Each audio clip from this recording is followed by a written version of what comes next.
Seigneur, pour un temps que ta douce joie, Seigneur éternel, que de gloire et bénéficier de merveilles venant de ta part. Éternel notre Dieu, nous te disons merci. Merci pour la grâce. Merci pour ta bonté. Merci pour ton amour. Merci pour tes offerts. Merci pour tes bienfaits. Merci pour l'œuvre de la croix. Merci pour ton sang versé. Merci pour le Saint-Esprit. Merci pour les merveilleuses promesses que tu nous as faites. Éternel Dieu de gloire, je me recommande à toi et la parole de ta grâce. Prions avec le Saint-Esprit que tu me capacites, oh Dieu. Afin, Seigneur éternel, que je sois une grande bénédiction pour la vie et la destinée de quelqu'un dans cette soirée. Précieux Saint-Esprit, je prie que tu amplifies mes habilités, que tu me donnes le monde des verbes qu'il faut. Afin, Père éternel, Dieu de gloire, que ta grâce me soit accordée d'interpréter les Écritures avec exactitude. Seigneur éternel, Dieu de gloire, je prie, oh Dieu, que l'onction de ton esprit nous accompagne pendant ce moment. Béni, éternel Dieu de gloire, tous les internautes. Béni, Seigneur éternel, Dieu de gloire, ceux qui sont en prison avec moi, Père, que ta grâce soit avec nous au nom de Jésus-Christ de Nazareth. Nous avons ainsi prié avec action de grâce. Nous disons Amen. Amen, Amen. Que le Seigneur nous bénisse abondamment. Shalom, shalom, bien-aimés dans le Seigneur. Nous vous saluons dans le précieux nom de notre Seigneur Jésus-Christ. Que le Seigneur vous bénisse et vous comble de ses offerts de partout. Vous nous suivez, que Dieu vous bénisse abondamment et qu'il vous fasse du bien.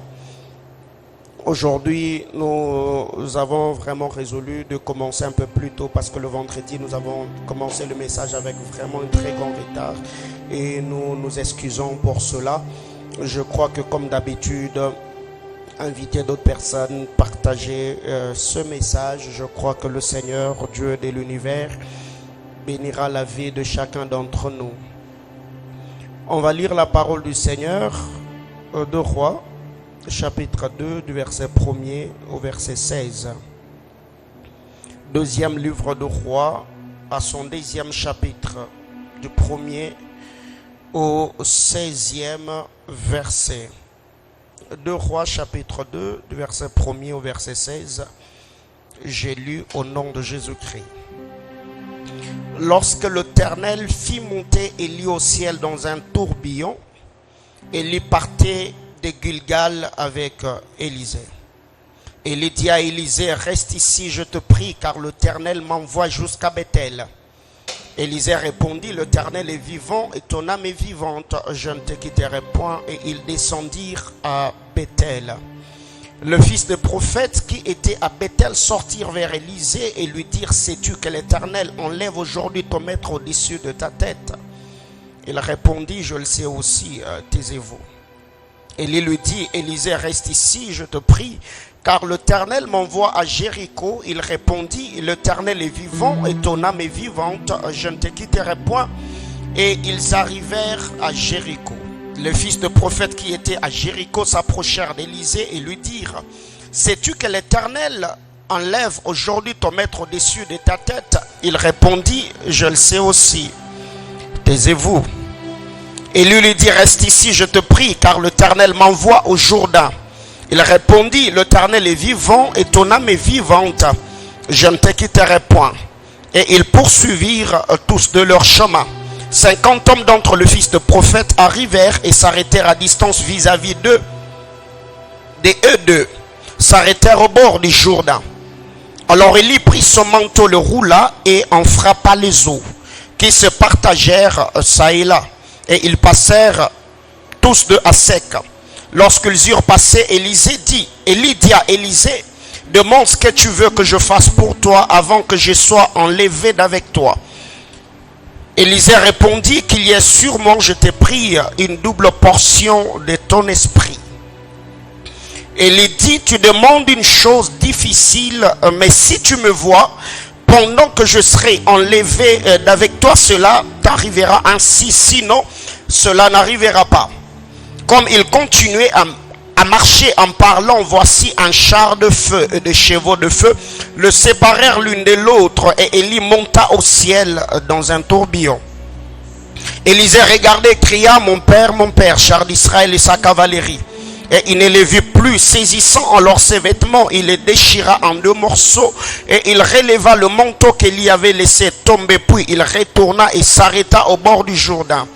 Il prit le manteau qu'il y avait laissé tomber, et il en frappa les eaux et dit, où est l'Éternel, le Dieu d'Élie? Lui aussi il frappa les eaux qui se partagèrent ça et là, et Élisée passa.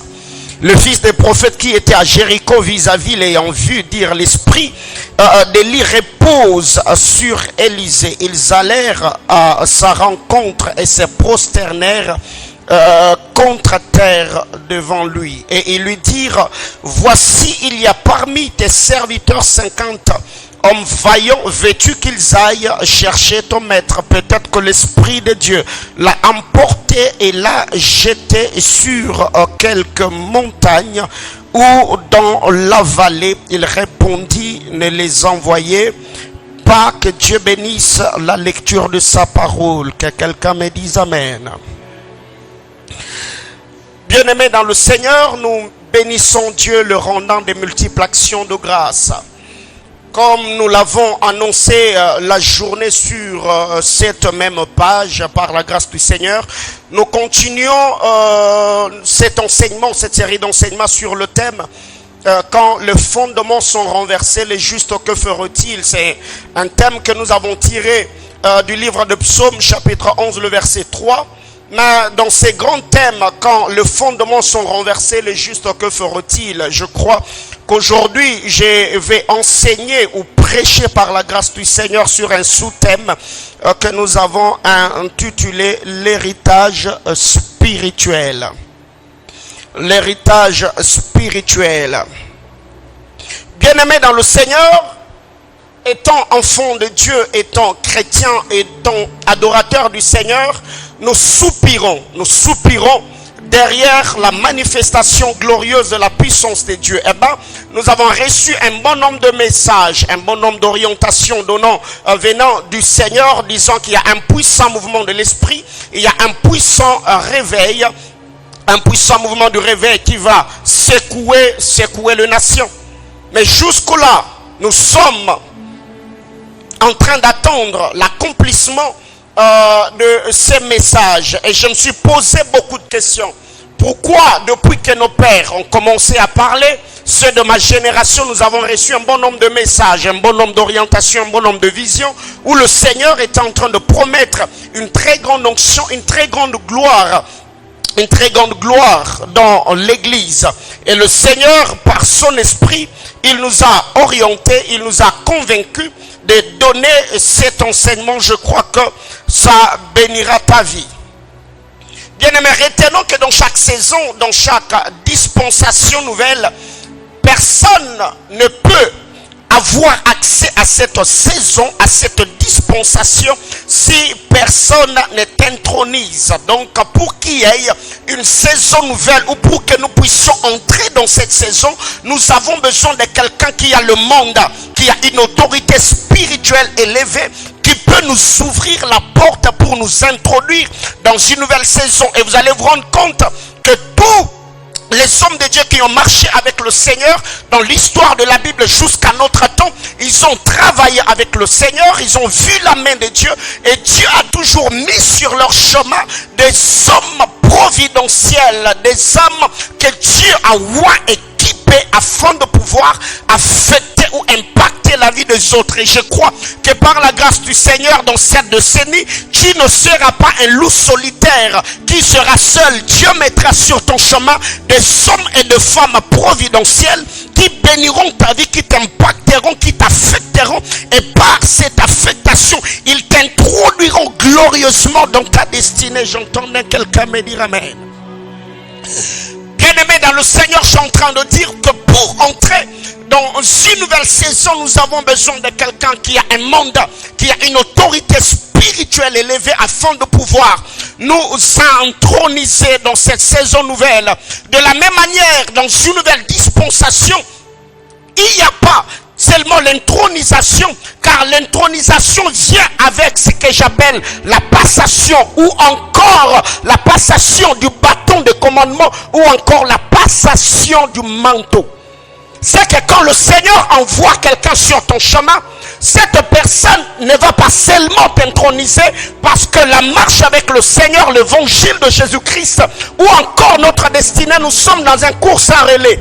Nous sommes dans un course à relais. Nos pères ont prêché cette parole, les apôtres ont prêché, le prophète ont parlé de la part du Seigneur. Et bien aujourd'hui, nous sommes là en train de prêcher la parole de Dieu, parce que nous sommes dans un course à relais. C'est pourquoi la Bible déclare, une génération s'en va et notre génération arrive. C'est que quand la génération des pères part, il y a la génération des fils qui arrive. Mais c'est fort possible que dans une même génération que le père et le fils travaillent. C'est pourquoi vous allez vous rendre compte que dans l'histoire de Paul, quand Démas a quitté Paul et il est rentré à Thessalonique, Paul a fait appel à Timothée son fils, et vous verrez que Paul et Timothée, ils ont travaillé dans une même saison, dans une même dispensation, sans pour autant que le fils a régné le père, sans pour autant que le père étouffe le fils. Donc je suis en train de croire par la grâce du Seigneur que Dieu nous amènera encore dans une très forte unité entre le fils et le père, afin que nous puissions travailler dans cette fusion pour envahir les nations. J'entends quelqu'un me dire amen. Bien-aimés frères, l'intronisation, c'est toujours du passation du bâton ou du manteau. Après le passation de ces manteaux ou le passation de ces bâtons, le Seigneur mettra toujours sa main providentielle sur nous pour notre établissement spirituel. L'établissement spirituel. Quand Dieu intronise un homme, il va t'introniser par le canal de notre âme, un homme providentiel, parce que tout ce dont nous avons besoin, ces choses se trouvent entre les mains des hommes. Bien-aimé, ton futur, c'est un passé de quelqu'un. Les choses que tu es en train de chercher, les choses pour lesquelles tu es en train de prier dans les montagnes, il y a quelqu'un d'autre qui a déjà reçu ces choses. Il suffit seulement que tu rencontres la personne, car cette personne avec l'expérience qu'il a avec le Seigneur, il peut te donner une ou deux clés qui peuvent t'ouvrir le porte spirituelle afin que tu entres dans une nouvelle saison. Donc j'étais en train de dire, il y a l'intronisation, il y a la passation, cette passation du bâton ou du manteau. Et la troisième des choses, il y a également l'établissement spirituel. L'établissement spirituel, ce que j'appelle l'établissement spirituel, c'est le fait d'acquérir une très grande autorité afin de s'imposer et travailler, commander selon la grâce et l'appel de Dieu. Bien-aimés dans le Seigneur, il n'y a pas de réveil sans l'unité de cœur de père et de fils. Il faut que l'unité de cœur, qu'il y ait l'unité de cœur entre père et fils, afin que la puissance de Dieu ou la gloire de Dieu éclate au milieu des hommes. Bien-aimés dans le Seigneur, vous allez vous rendre compte que Jésus-Christ et Jean-Baptiste ont travaillé dans une même saison, sans pour autant que le ministère de Jésus est tout celle de Jean-Baptiste, sans pour autant que le ministère de Jean-Baptiste est tout celle de Jésus. Donc c'est quand deux générations peuvent se mettre ensemble, se tenant main dans la main, où le père n'étouffe pas le fils, où le fils n'ignore pas le père. C'est là que l'on peut voir la gloire de Dieu se manifester, car il y a des personnes que le père n'affectera ou ne touchera jamais, que le fils peut toucher. Il y a également des hommes que le père peut toucher, que le fils ne rencontrera jamais. Donc nous avons besoin de travailler ensemble, le père et le fils, afin que la gloire du Seigneur se manifeste. Bien-aimé dans le Seigneur, ce que j'aime avec la parole de Dieu, c'est que quand vous lisez le Saintes Écritures, la Bible déclare dans l'histoire de Marie que Marie était chez elle, elle était en train de travailler, et l'ange Gabriel, l'ange messager, est entré dans la maison de Marie. L'entrée de cet ange, il a salué Marie en disant: je te salue, toi qui as trouvé grâce.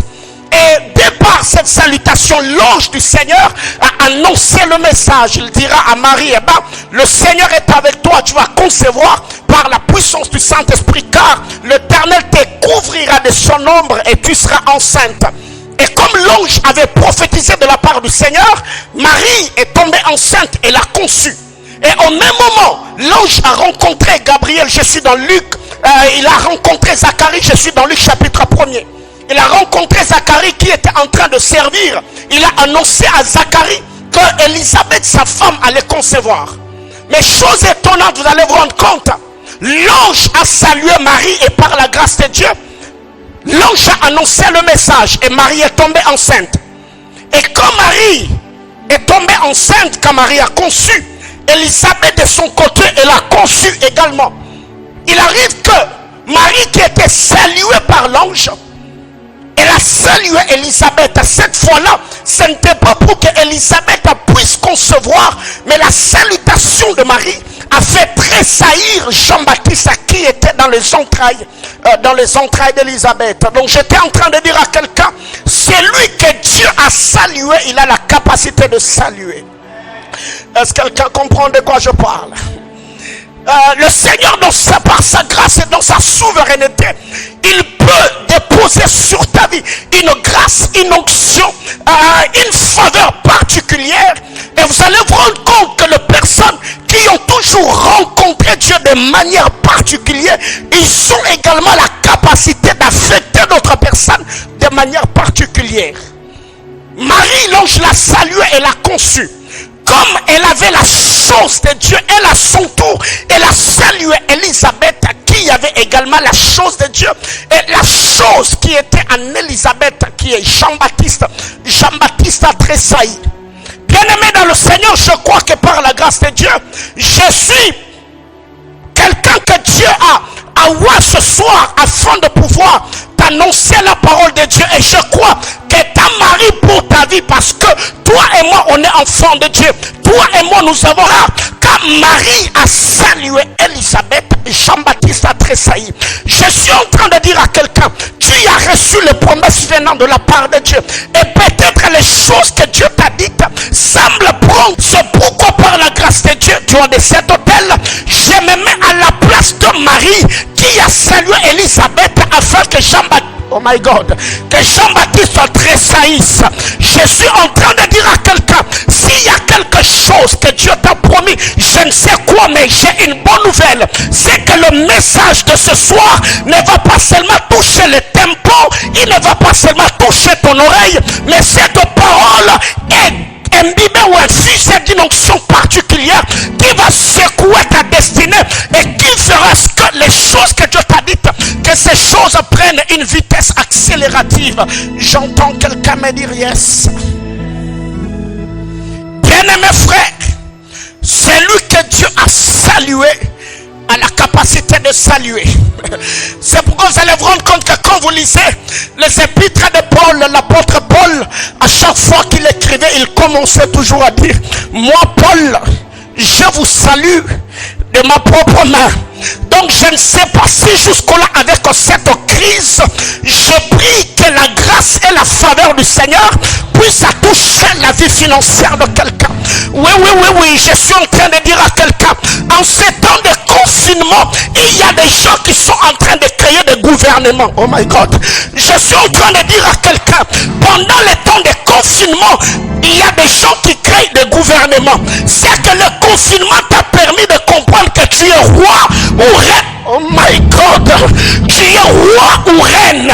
C'est pourquoi je prie que les choses que tu fais, que ces choses ne sont pas seulement des choses que tu fais parce que tu as vu l'autre le faire. Mais ma prière et le fait de mon cœur est que la main puissante et agissante de Dieu puisse toucher ta vie et que tu vives l'accomplissement de toutes les promesses que Dieu t'a faites. J'entends quelqu'un me dire yes. Oh my God. Celui que Dieu a salué, il peut saluer. Donc j'aimerais que dans les commentaires tu m'aides à saluer quelqu'un.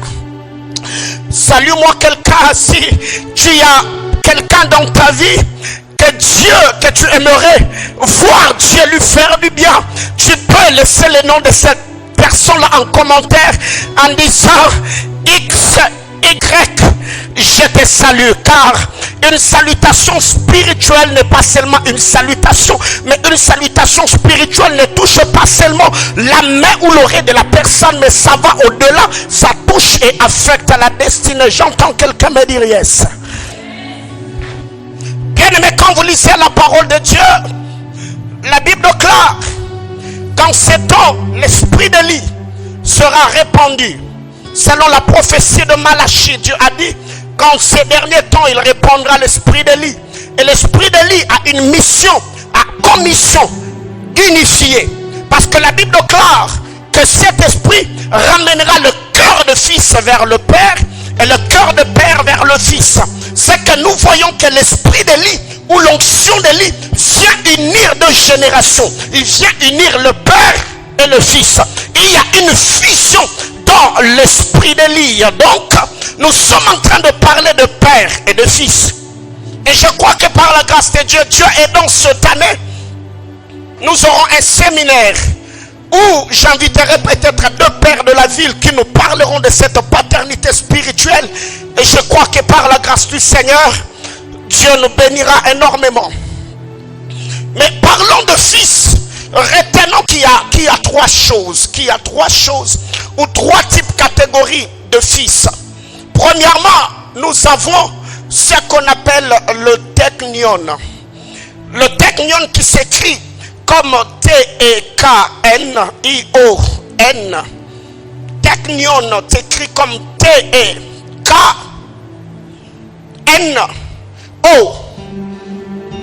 Teknion, j'étais en train de dire T-E-K-N-I-O-N. Teknion veut dire bébé ou encore nourrisson. Teknion, c'est le bébé ou un nourrisson. Et vous allez vous rendre compte que teknion, c'est ce que l'apôtre Paul a dit dans Hébreux chapitre 5, le verset 12. Hébreux 5, 12.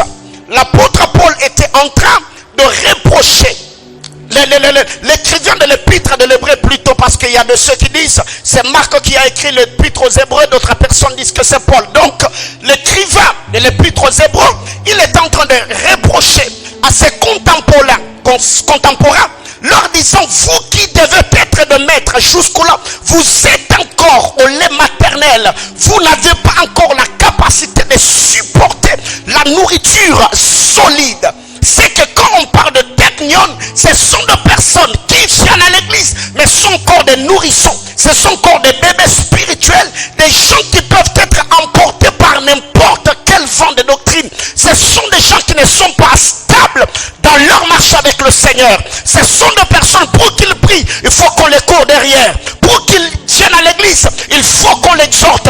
Et pendant ces temps de confinement, les teknion ont perdu la vie de prière. Les teknion n'ont plus l'amour pour Dieu. Les teknion n'ont plus la méditation de la parole. Bien-aimé dans le Seigneur, ma prière est élevée de mon cœur et que le Seigneur te fasse quitter la dimension de teknion et que le Seigneur t'amène à un autre niveau dans les noms suprêmes de Jésus. J'entends quelqu'un me dire amen. Deuxième chose, à part teknion, nous avons teknon. Teknon qui s'écrit comme T-E-K-N-O-N. Teknon. T-E-K-N-O-N. Teknon veut dire, teknon c'est un enfant, quel que soit son âge. Donc à quiconque n'a pas encore atteint la maturité, cette personne-là, c'est le teknon. Quelqu'un qui n'a pas encore atteint la maturité. C'est ce qui est dit dans Galates chapitre 4, le verset 1er et le verset 2 qui stipule que aussi longtemps que l'héritier est un enfant, il n'est pas différent d'un esclave. Et tout son héritage est entre les mains des tuteurs. Là, ce sont les teknon. Ce sont des personnes qui ont déjà un certain âge, mais qui n'ont pas encore atteint la maturité. Et ces personnes sont également dans l'église. C'est ainsi qu'une fois, mon père spirituel a raconté une histoire que quelque part, on était en train de faire un appel que tous ceux qui étaient orphelins passent devant, on va prier pour eux. Et il a vu dans la foule quelqu'un qui avait à peu près 40 ans passer devant pour recevoir la prière parce qu'il était orphelin. Alors moi je me suis dit, si il est orphelin à 40 ans, donc jusque là dans sa tête c'est encore un enfant, parce qu'à 40 ans ça sous-entend qu'il doit déjà être un père de famille, un homme organisé, un homme stable. Les teknon nonnes, ce sont des personnes qui ont reçu la grande promesse de Dieu, mais qui n'ont pas la vie de discipline, qui n'ont pas la vie de consécration, qui ne savent pas gérer le potentiel, les dons, les talents, les capacités que Dieu leur a communiquées. Tu peux voir quelqu'un, il a un très grand potentiel, mais il n'est pas discipliné, il n'a pas la vie de prière, il n'a pas la vie de jeûne. Ce sont des technones, des personnes qui ont un certain âge, mais qui n'ont pas la maturité. Et ce que j'aime, c'est la troisième catégorie. Il y a le Huios. Il y a technion, il y a technon, il y a Huios. Nous avons dit que le technion, ce sont le bébé ou les nourrissons. Hébreux chapitre 5, le verset 12. Le technon, ce sont des personnes qui n'ont pas la maturité. Galates chapitre 4, le verset 1er, le verset 2. Et troisième catégorie, ce sont des Huios. Huios qui s'écrit comme H-U-I-O-S. Huios. H-U-I-O-S. Huios veut dire un enfant qui a atteint la maturité. Un homme qui est mature. Et quiconque est Huios, le Huios est l'interprète du Père. C'est pourquoi la Bible déclare dans Ésaïe chapitre 9, le verset 5, qu'un enfant nous est né, un fils nous est donné. L'enfant peut naître, mais celui qui est donné, ce n'est pas un enfant, mais c'est un fils. Autrement dit, c'est le fils qui est le don. C'est celui qui a atteint la maturité qui peut gérer les affaires du royaume. C'est celui qui a atteint un certain âge. C'est pourquoi vous allez vous rendre compte que dans le livre des Jean, à chaque fois que le Seigneur parlait de lui, de sa relation, la relation qu'il y avait entre lui et le Père, il ne parlait pas comme un technon, il ne parlait pas comme un technion, mais il parlait comme un Huios. Un Huios. Le Huios est celui qui a la capacité de remplacer le Père, d'interpréter le Père, de comprendre le battement du cœur de Dieu. Donc, bien aimé, permettez-moi d'approfondir un peu mon enseignement, et je crois que je vais prêcher ce soir comme je le sens. L'héritage spirituel. L'héritage spirituel. Bien-aimé dans le Seigneur, en lisant la parole de Dieu dans le texte de 2 Rois que nous venons de lire, retenons d'abord d'emblée que l'héritage spirituel va de père en fils. L'héritage spirituel va de père en fils et pas du maître au serviteur. Non, l'héritage spirituel va de père en fils. C'est ce que nous devons retenir. La première des choses, c'est que retenons que l'héritage spirituel va de père en fils.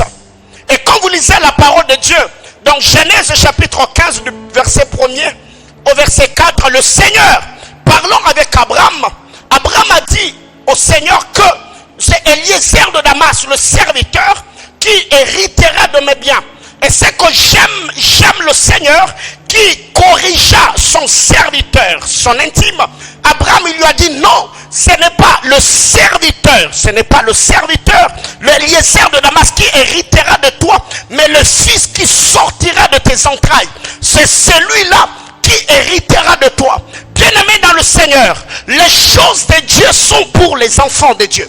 La loi de l'héritage est une loi qui passe de père en fils, pas du maître au serviteur. Donc, quiconque est serviteur de Dieu, vous allez vous rendre compte qu'il y a un bon nombre de choses que cette personne ne peut pas bénéficier. Car Jésus, parlant avec le disciple, il leur dira: je ne vous appelle plus serviteur, mais je vous appelle amis. Vous êtes mes intimes. C'est pourquoi ce n'est pas vous qui m'avez choisi, c'est moi qui vous ai choisi. Et je vous ai établi afin que vous alliez et afin que votre fruit demeure. Donc retenons que l'héritage spirituel va de père en fils. C'est pourquoi vous allez vous rendre compte que le jour de la Pentecôte, les disciples de Jean-Baptiste n'ont jamais reçu le Saint-Esprit. Pourquoi? Parce qu'ils n'étaient pas dans l'école de Jésus. Ils n'ont pas travaillé au pied de Christ. Et le Saint-Esprit est descendu sur ceux qui avaient une relation intime avec le Seigneur, ceux qui étaient connus de lui, ceux qui avaient choisi, ceux qui l'avaient établi. Bien-aimé dans le Seigneur, tu as besoin de recevoir les choses de Dieu. Eh bien, écoute, les choses de Dieu sont pour les enfants de Dieu. Car dans la conversation de Jésus avec la femme syrophénicienne, le Seigneur a dit, les pains, c'est pour les enfants. Donc ce sont des choses qu'on ne peut pas dilapider. Tu as besoin que Dieu te bénisse. Accepte d'abord Christ dans ton cœur. La loi de l'héritage va de père en fils. C'est pourquoi, en lisant la parole du Seigneur, vous allez vous rendre compte que plusieurs personnes aujourd'hui, nous pleurons, nous gémissons sur des montagnes, dans de retraites. Seigneur, bénis-moi. Seigneur, fais ceci, bien-aimé. Il y a des gens qui ne sont pas morts au péché, comme la Bible nous demande, mais il y a des gens qui se sont seulement évanouis. Il y a des gens qui sont dans des soins intensifs spirituels. Il suffit seulement qu'il trouve une opportunité de pécher. Il va pécher bonnement sans pour autant que sa conscience lui reproche. Dieu ne nous demande pas de nous évanouir face au péché. Dieu ne nous demande pas d'être dans des soins intensifs ou dans des salles d'urgence. Mais Dieu nous demande de faire mourir le membre de notre corps qui est sur la terre, afin que son Fils bien-aimé Jésus-Christ vive dans notre cœur et que nous reproduisions une vie imprimée de la divinité. J'étais en train de dire à quelqu'un, tu as besoin d'hériter de Dieu, commence à devenir enfant de Dieu, et tout ce qui est de Dieu sera transféré dans ton compte. J'entends quelqu'un me dire amen. Bien-aimés frères, les choses de Dieu sont pour les enfants de Dieu. L'héritage spirituel va de père en fils. Eliezer de Damas n'a pas hérité d'Abraham, c'est Isaac. C'est les disciples de Christ qui ont reçu le Saint-Esprit, pas seuls de Jean-Baptiste. Mais chose étonnante aujourd'hui, nous avons des gens, ils vivent au Congo. Mais quand ils s'identifient dans le monde spirituel, ils parlent du pasteur Christophe Kilomé, ils parlent du pasteur Benny Hinn, ils parlent du prophète Tibi Joshua, qui n'a jamais rencontré, qui n'a jamais vu et qui n'a jamais servi. Bien-aimés frères, si la réception du Saint-Esprit était pour tout le monde, je crois que même le disciple de Jean-Baptiste allait recevoir. Et vous allez me donner raison, plus je serai en train d'avancer. Deuxième chose, deuxième loi dans l'héritage spirituel. 2 Rois chapitre 2, le verset 5. Le verset 2 plutôt, 2 Rois 2. La Bible déclare, Élie dit à Élisée, reste ici, je te prie, car l'Éternel m'envoie jusqu'à Bethel. Élisée répondit, l'Éternel est vivant, et ton âme est vivante, je ne te quitterai point. Et ils descendirent à Bethel. Deuxième chose dans la loi de l'héritage, je parlerai de l'attachement. Dis à ton voisin, l'attachement. Dieu parla à son serviteur Élie dans 1 Roi 19. Dieu a dit au prophète qu'il allait partir. Il devait oindre Jéhu comme roi et Élisée comme son remplaçant, comme son successeur. Qu'est-ce qui arrive? Au moment où Élie devait partir, Élie a mis Élisée à un bon nombre de preuves. Au verset 2, il lui dit, reste ici car Dieu m'envoie à Bethel. C'est que j'aime la réponse d'Élisée. Élisée dira à Élie, l'Éternel est vivant.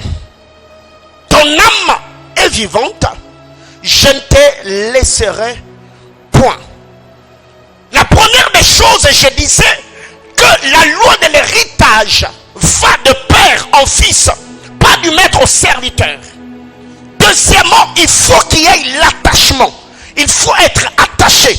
Il faut te connecter. Élisée avait reçu le manteau d'Élie. Dans 1 Roi 3 chapitre 19, Élie avait jeté son manteau sur Élisée et lui avait prophétisé de la part de Dieu. Mais arrivé au moment où Élie devait partir, Élie a commencé un jeu. Il a commencé un bon nombre de choses en demandant à Élisée de rester à Bethel. Ce que j'aime, c'est la réponse d'Élisée qui dira à Élie: l'Éternel est vivant, ton âme est vivante, je ne te laisserai point. Bien-aimé dans le Seigneur, la Bible clare, depuis le temps de Jean-Baptiste jusqu'à aujourd'hui, le royaume des cieux est forcé. Ce sont les violents qui s'en emparent. Qu'est-ce qui arrive? Il y a beaucoup de gens qui, parce qu'il a prié, il a jeûné, il a été fidèle dans ses dîmes, les choses ne marchent pas, il se permet de relativiser, il se permet d'abandonner, il se permet de pouvoir de laisser sa lutte ou son combat. Bien-aimé dans le Seigneur, vous devez savoir, aussi longtemps que le Seigneur sera sur son trône, que ça marche, que ça ne marche pas, moi je continue la lutte, car je sais que mon Rédempteur est vivant et qu'il finira par s'élever. Bien-aimé dans le Seigneur, allons un peu dans l'histoire de Joseph et Jacob. Jacob a lutté avec Dieu toute la nuit au point où le Seigneur a dit à Jacob: laisse-moi m'en aller parce que l'aurore se lève. Dieu a besoin de bagarreurs. Dieu a besoin de hommes comme Paul qui lui a dit: qu'est-ce qui nous séparera de l'amour de Dieu? Est-ce la nudité? Est-ce la famine? Est-ce la persécution? Rien ne nous séparera. Qu'il me bénisse ou non, je suis attaché à lui. Que je me marie ou non, je servirai Dieu. Que Dieu me bénisse ou non, je serai à mon poste, prêchant la parole, priant, évangélisant, gagnant les âmes. Pourquoi? Parce que je n'ai pas d'abord donné ma vie au Seigneur pour ce que Dieu donne. J'ai donné ma vie au Seigneur pour ce qu'il a déjà donné. Je parle de Jésus-Christ. Bien-aimés frères, la loi de l'attachement. Il n'y a pas d'héritage sans attachement. Il n'y a pas d'héritage sans connexion. Il n'y a pas de passation d'héritage sans détermination. Mais aujourd'hui, il y a des gens qui sont tellement capricieux. Bien-aimés frères, avec tous les sacrifices que tu as fait, est-ce le temps d'abandonner Dieu? Est-ce le temps d'arrêter de prier? Est-ce le temps d'arrêter de servir Dieu?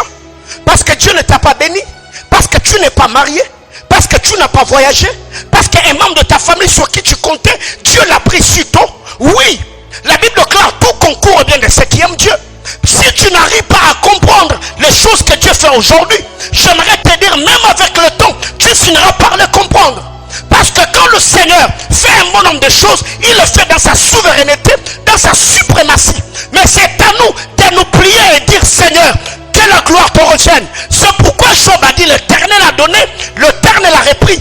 Que son nom soit béni. Ce que j'aime, Élisée était déterminé. Et dans la vie de Léa, Léa a donné naissance à Ruben. Il a donné naissance à Siméon. Il a donné naissance à Lévi. Et Lévi veut dire attachement. Nous sommes un royaume et des sacrificateurs. Bien-aimés frères, il y a des choses que Dieu t'a promis. Il y a une onction particulière que tu as besoin de recevoir de Dieu. Tu peux être en train de travailler au pied d'un homme de Dieu. Tu sens que cette personne ne s'intéresse pas trop à toi. Peut-être il est dur avec toi. Il te brise, il te répond, il te suspend, il traite durement. Ce n'est pas parce que la personne ne t'aime pas. Peut-être qu'il y a un bon nombre de choses que le Seigneur lui a dit sur toi. Et il est en train de te forger. Il est en train de te traiter durement en fonction de là où tu vas. Mais qu'est-ce qui arrive? Il y a beaucoup de personnes qui travaillent au pied de leur pasteur, de leur leader. Mais nous voyons ces personnes se rétracter.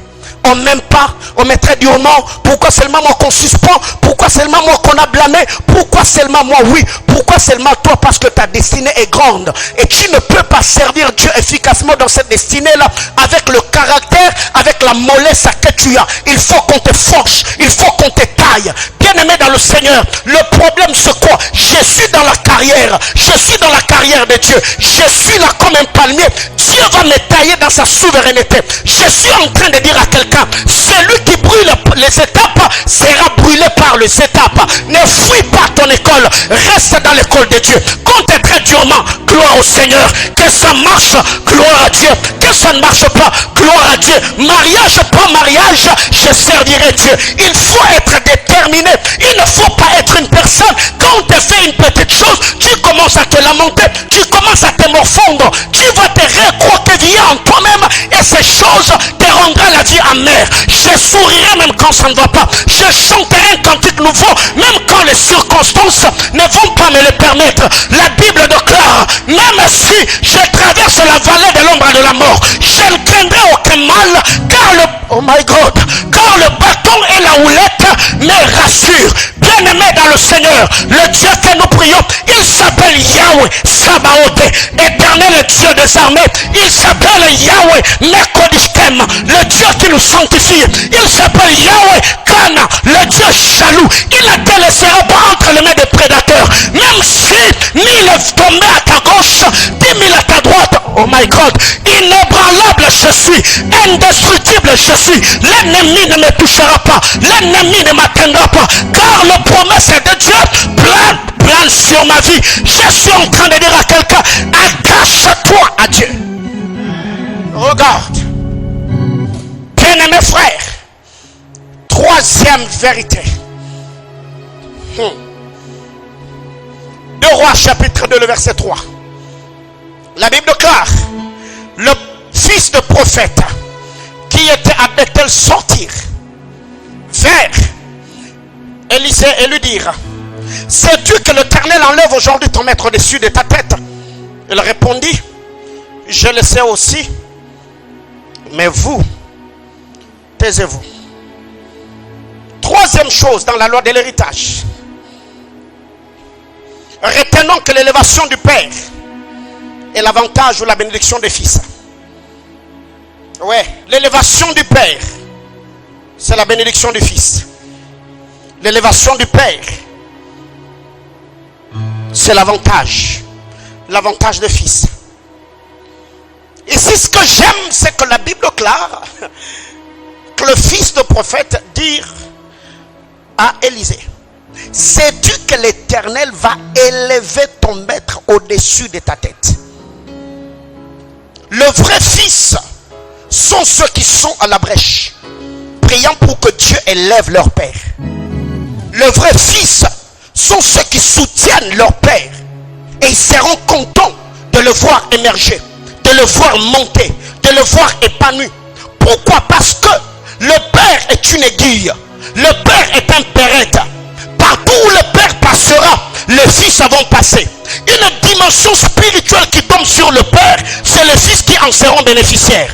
Mais qu'est-ce qui arrive? Nous voyons aujourd'hui des fils qui rivalisent à leur père. Pourquoi seulement lui? Pourquoi seulement lui? Bien-aimé dans le Seigneur, tous les dons que je fais au pied de mon père dans l'église mère, j'étais partenaire spirituel et je ne faisais que prier pour lui, que Dieu l'élève, que Dieu le bénisse. Et aujourd'hui, étant pasteur d'une extension, je continue à prier pour lui. Pourquoi? Parce que quand l'onction tombe sur la tête d'Aaron, ça touchera la barbe jusqu'au pan de la robe. Aussi longtemps que la barbe va jalouser la tête, la barbe sera sec, la barbe ne sera pas ointe. Qu'est-ce que les barbes doivent faire? C'est de prier que l'huile coule sur la tête d'Aaron. Dès que la tête d'Aaron va recevoir l'huile, la barbe sera arrosée et le pan de la robe. Bien-aimé dans le Seigneur, tous les jours de ma vie, j'ai prié que Dieu bénisse mon père. Tous les jours de ma vie, j'ai demandé à Dieu que Dieu l'élève. Plus le père sera en train de monter, plus il va frayer le chemin. C'est pourquoi Jésus a dit aux disciples, il est avantageux que je m'en aille. Il faut que je monte pour que le Saint-Esprit descende. Il n'y a pas de Saint-Esprit sans l'élévation de Christ. Il n'y a pas de Saint-Esprit sans l'ascension de Christ. Le leader, le Père doit monter afin qu'une plus grande onction repose sur le Fils. Bien-aimés frères, l'ascension de Christ a ouvert une dispensation plus grande dans laquelle les apôtres ont nagé. L'élévation du Père, c'est la bénédiction ou l'avantage du Fils. Quand le Père monte, tout ce qu'il recevra de Dieu, il va déposer cela sur le Fils. Plus le cœur du Père sera heureux, plus plus les fils seront bénis. Qu'est-ce qui arrive? Isaac avait une bénédiction dans son estomac, mais l'estomac d'Isaac ne devait pas rester vide. Il a fallu qu'un fils qui devait hériter de la bénédiction remplisse l'estomac du père, afin que ce qui était dans le cœur du père puisse sortir pour se reposer sur le fils. Bien-aimés dans le Seigneur, il est grand temps que nous prions pour nos pères, que Dieu élève nos pères, que Dieu bénisse nos pères, que Dieu utilise nos pères. Aussi longtemps que le père sera béni, utilisé loin par Dieu, la bénédiction qui est attachée à la vie du père reposera sur le fils. Bien-aimés frères, pas de venue de l'esprit sans l'ascension de Christ. Christ doit monter pour que l'esprit descende. Et quand vous lisez l'histoire de 2 Rois chapitre 4, l'histoire de la femme du fils de prophète, la Bible déclare, Élisée lui dira, prends le vase auprès de ton voisin, ferme la porte derrière toi et tes fils, et commence à verser l'huile qui est dans ta petite vase. Aussi longtemps que la petite vase avait le même niveau avec le vase de voisin, le vase de voisin était vide. Il a fallu que la petite vase accepte que le main de la femme la soulève pour qu'elle soit en mesure d'impacter notre vase qui était vide. C'est l'ascension, l'élévation de la petite vase qui a fait remplir d'autres vases. C'est pourquoi Ephésiens 4, la Bible déclare, étant monté au ciel, il a fait des dons aux hommes. Ceux qui sont dons aujourd'hui, ils étaient captifs hier. Ce sont des personnes que Dieu a prises en otage. Ce sont des personnes que Dieu a élevées. Leur élévation, c'est notre bénédiction. Leur ascension, c'est notre avantage. La petite vase devait accepter qu'on puisse la soulever. C'est son ascension qui a fait à ce que le vase vide reçoive de l'huile. Bien-aimés frères, l'élévation de tes terres, je suis en train de dire à quelqu'un, ferme la bouche de tes ennemis. Par moment tu te décourages parce que tu y as donné tes oreilles à tout le monde qui parle. Bien-aimé dans le Seigneur, l'unique personne qui a le droit de te parler, c'est le Saint-Esprit. C'est le Saint-Esprit qui doit te dire des choses que le Seigneur a besoin de faire dans ta vie. Alors si quelque Bible déclare, la victoire ou l'élévation ne vient ni de l'Orient ni de l'Occident.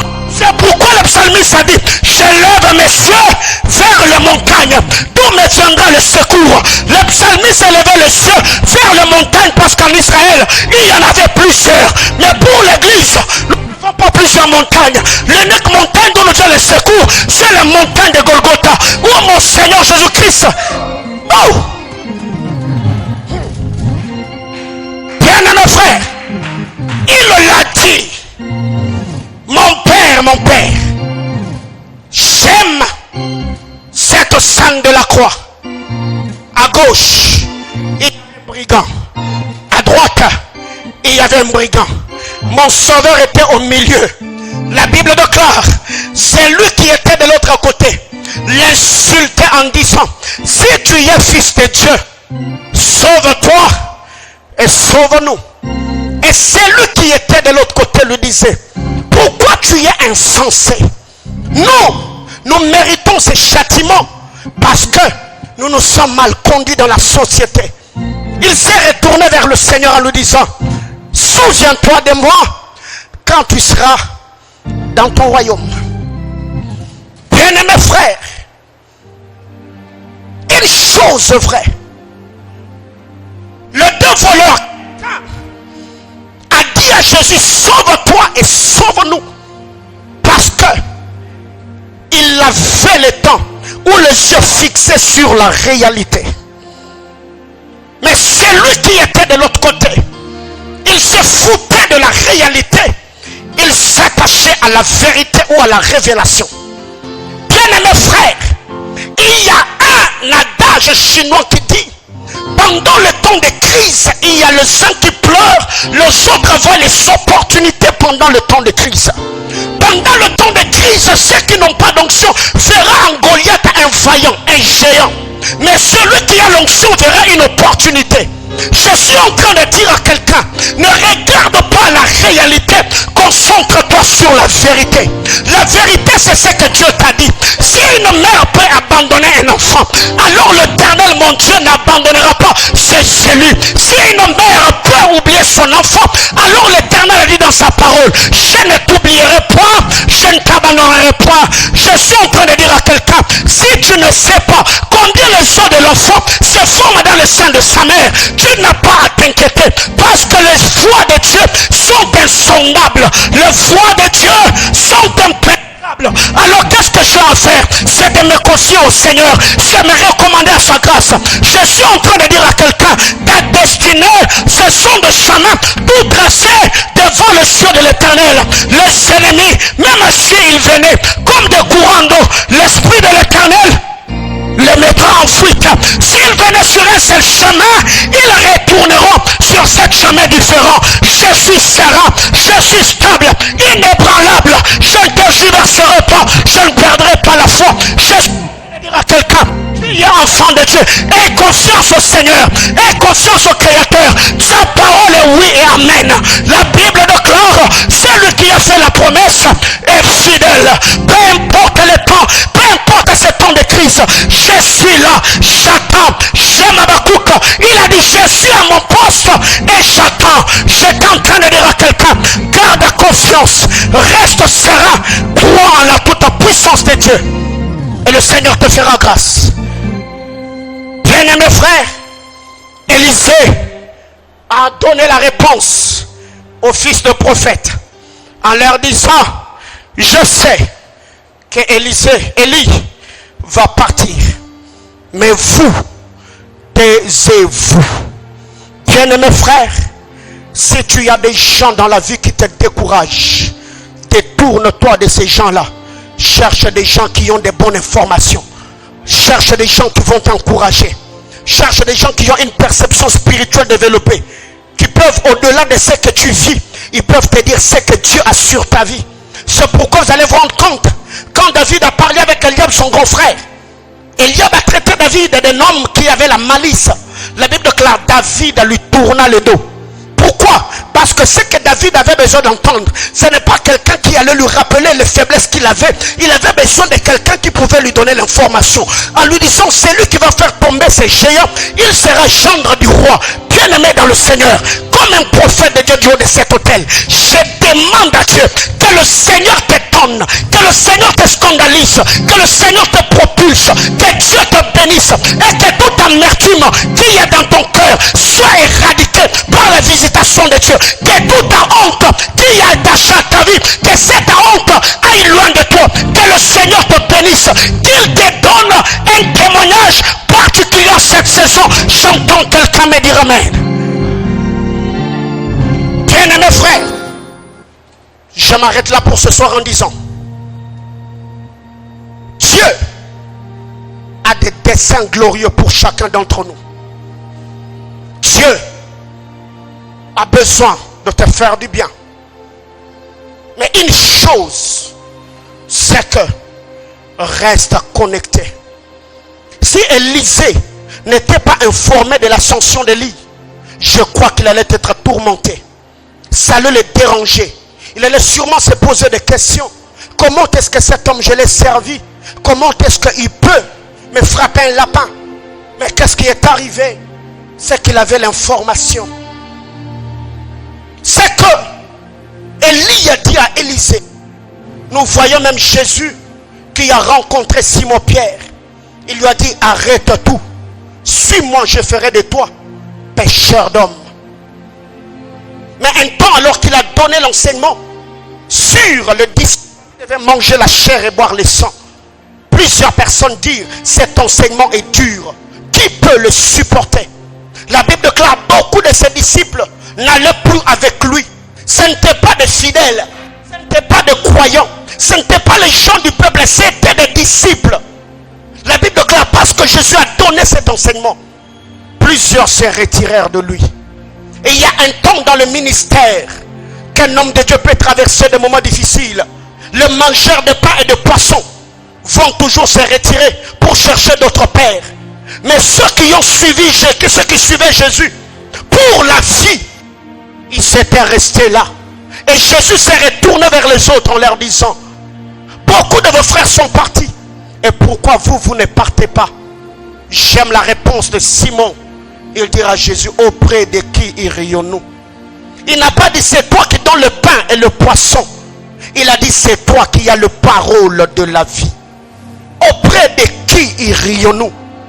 Même quand plusieurs décourageaient Élisée, Élie lui-même le décourageant en disant, reste ici, moi je pars. D'autres sont venus en disant, ton maître serait en terre, le Dieu va l'enlever ce soir. Il a dit, je le sais, mais taisez-vous. Bien-aimés frères, apprends à être entouré par des personnes qui aiment Dieu, qui connaissent sa parole. Même dans des moments difficiles, ils t'encourageront, ils t'exerteront, ils te fortifieront, ils te diront, attache-toi au Seigneur. Ne t'entoure pas des moqueurs, des gens qui ne voient que tes faiblesses, des gens qui sont là pour te rappeler les situations difficiles, pour te rappeler ce qui te manque. Mais sois entouré par des personnes qui, même dans les moments difficiles, peuvent te dire, Dieu est fidèle. Même dans des moments difficiles, ils peuvent encore te donner une pensée précise et claire venant de Dieu. Bien-aimé, j'aimerais que nous puissions prier en ce moment. J'aimerais que tu demandes à Dieu que le Seigneur te garde, que le Seigneur te protège. L'héritage spirituel va de père en fils. L'héritage spirituel a besoin de l'attachement. L'héritage spirituel ne vient pas sans l'ascension du Père. Il faut que le Père monte pour que l'on reçoive. Jésus devait monter pour que le Saint-Esprit descende. La petite vase de la femme du fils de prophète devait être soulevée pour impacter. Tu ne peux pas impacter les gens qui ont le même niveau spirituel que toi. Dieu te lance cet appel. Pendant ce temps de confinement, monte. Car dans le livre d'Apocalypse, Dieu a dit à Jean, monte ici, je te ferai voir. Aussi longtemps que tu y as les yeux crevés dans la vallée, Jean, tu ne peux pas voir. Monte ici. C'est ta montée qui peut te donner des yeux spirituels pour que tu voies ce que tu ne pouvais pas voir dans ta cécité. Monte ici. Bien-aimé, il est grand temps que tu montes. Ce temps de confinement, ce n'est pas seulement pour manger, pour boire, pour se divertir. C'est un temps où tu dois te retirer. Tu dois te faire une chambre haute. Un lieu où tu passeras des heures. Le Dieu du lieu secret, il t'attend dans la chambre haute. Le lieu du lieu secret, il t'attend là où tu peux verser le larmes, où tu peux lui adresser des prières, où tu peux lui demander qu'il le prenne de sa main et qu'il fasse éclater sa gloire. Monte ici. Dieu a des choses à te dire. Dieu a des choses à te révéler. Dieu a des choses à te montrer. Mais une chose qu'il te demande, il n'a pas dit ouvre les yeux et vois. Il a dit monte ici. La perception de l'aigle, c'est plus il prend de la hauteur, plus il peut voir clairement. Bien-aimés frères, monte encore. Monte ici. Zote marigato soplaita la roulache.